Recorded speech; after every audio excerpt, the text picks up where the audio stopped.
espero dugu zuen gustuko izatea eta ondo pasatzea.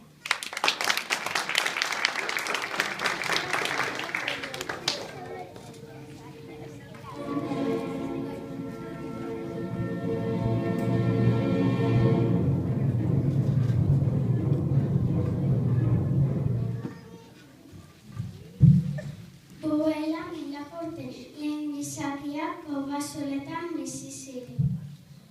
Sua egiten zuten, ikasi zuten.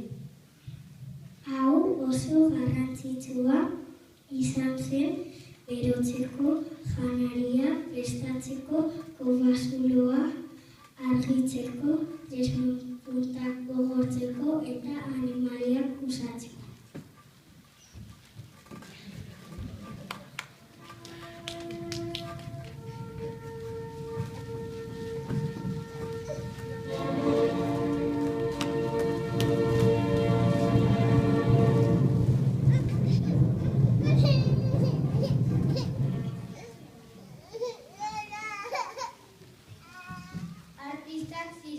Eta kobazuloetan marrazki ezberdinak egiten zituzten. Pertsonak, bisonteak, zaldiak, oreinak.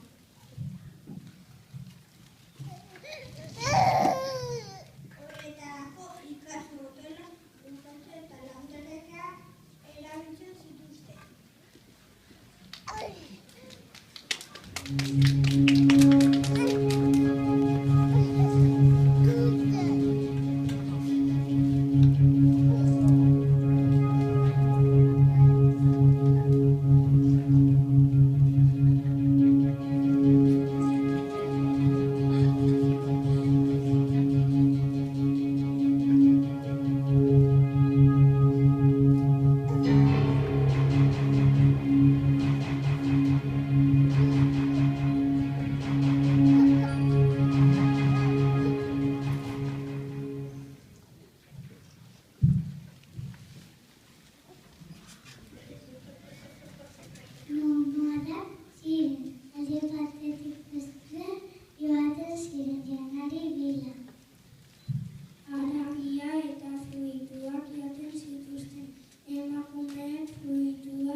Gizonak animaliak ehizatzera eta arrainak arrantzatzera joaten ziren.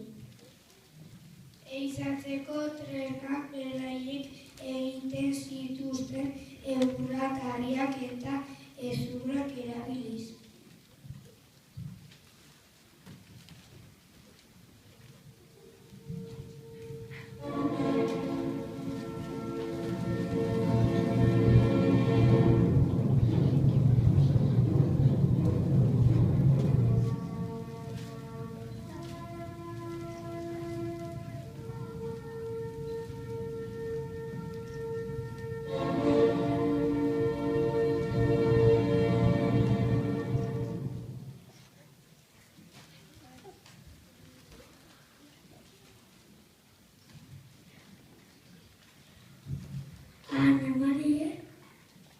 Arroekin jantzia dituzten. Larrua zabaldu eta ari batekin koipea eta haragia kentzen zioten. Gero lehortu eta jantzi. Apaingarriak ere egiten zituzten, hezur, maskor eta marfilarekin.